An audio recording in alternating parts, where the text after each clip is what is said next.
all my grieving, I'm still believing you're my promised land. Aloha everyone from Hawaii. I was thinking today and I started to realize that I wanted to do a video about some tips for people who are still trying to get out of Australia, because I'm really passionate about people having the freedom and the knowledge they need to get where they need to go. Now, this video may not be relevant for long because soon I know that borders are opening, but I just wanted to give people some advice, maybe if they're leaving in the next few weeks, on certain things that I came up against that maybe could be avoided if I had known before. Number one, this is probably pre-travel. Well, it definitely is pre-travel. It's about exemptions. So what I had wished that I had done back before I actually left Australia was be in the mindset of what would I do if I was actually going.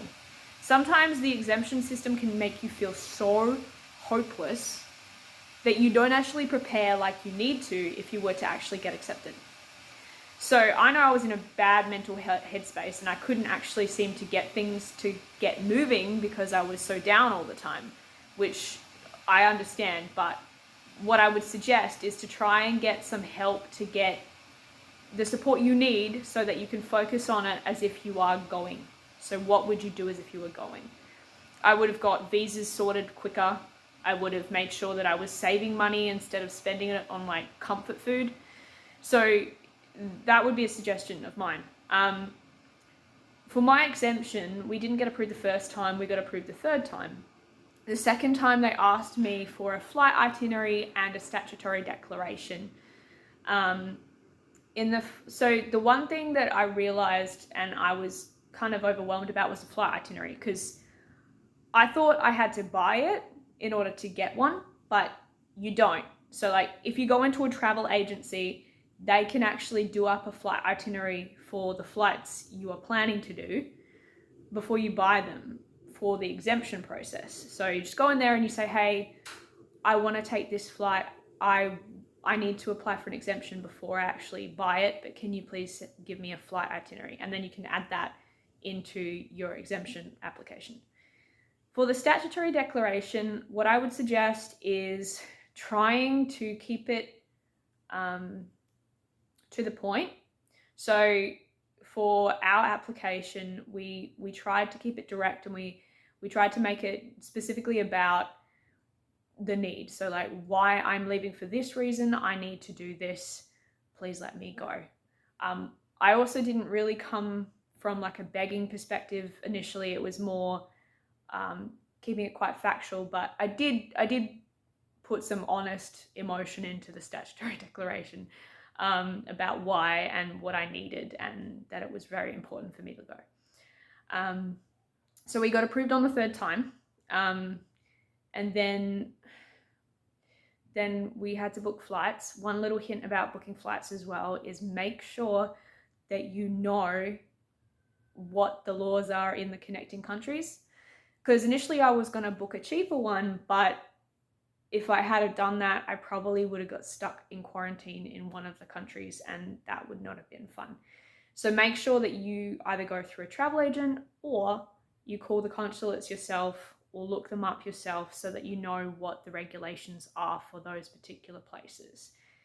Also, be pretty careful with COVID tests, because there are some countries and some states that only accept them from a certain organization, which is kind of confronting, because like when I was getting to the state I'm in now, I remember we got like a couple different tests, but they weren't the right ones. Even though I was negative and it was a PCR test, they wanted it from a specific organization, and sometimes they will not let you in unless you have that specific test. So always check the regulations of the place that you're going. Always check before you go, and make sure you have the correct COVID test. And make sure you have your paperwork on you or readily available to show. I would say, like exemption wise, passport wise, visa wise, and make sure that it's pretty close by and in reach. My flight went through the Middle East, which was a little confronting for me. But I just, I tried to wear things that would allow me to fit in and just stay around other people that I felt safe around, and it went all right. I'm not sure how it would be going now with everything that's gone on in Afghanistan, but at the time, I got through it okay. Yeah, so there are a couple tips from my side of things. The other thing to be aware of, I think, is to have some sort of plan financially when you go, because getting back has been a bit tough, or really tough with flight caps. I personally am lucky because when I left Australia, I realized that I really enjoyed having a bit more freedom, and I quite liked it where I was in Hawaii, and I didn't really want to go back, so I'm okay with that. But if you really wanted to go back, it could be quite confronting because I got bumped a few weeks before my flight, and yeah, and it was if I wanted to upgrade, the earliest they could put me back on was like January if I didn't want to upgrade, and then if I wanted to buy a ticket, it would have been between 15 to 17 grand at the time. So just make sure that you got a backup plan. My saving grace was that I can work, I can get sales online from my, Australian business, which is pretty cool. But just check your visa and make sure that, you're allowed to do that wherever you're going. And I would also suggest, in hindsight, to make sure that you get a working visa or you get a fiance visa. So the ESTAs are okay for trips which are short, but you can run into complications when you have to stay a little longer. So it's a little dangerous for these times to go on an ESTA, and especially if you don't have a plan. I'm lucky because I have relatives where I am, but so that changes things a little for me. But it can be kind of rocky to potentially do that. So just make sure if you've got time to plan that you go on something that's going to allow you to have the best outcome if you get stuck. So yeah, just a couple little tips from me about what I probably would have wished I was aware of before I did travel. And just, end of the day, make a choice based on what you feel is going to be best for you and your future. And, try not to let fear dictate what you do. Try and make a decision from like logical and emotional health, but yeah, I'm rooting for all of you guys. It breaks my heart that everyone's been separated for this long. It's just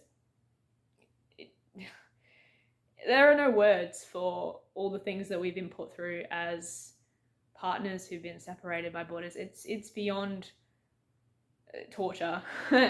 And I'm so sorry for you guys who are still going through it. I am also so sorry for all the people who haven't got to see dying relatives or family for the last couple of years, and I hope that you find a way out of the country very soon, and all the best.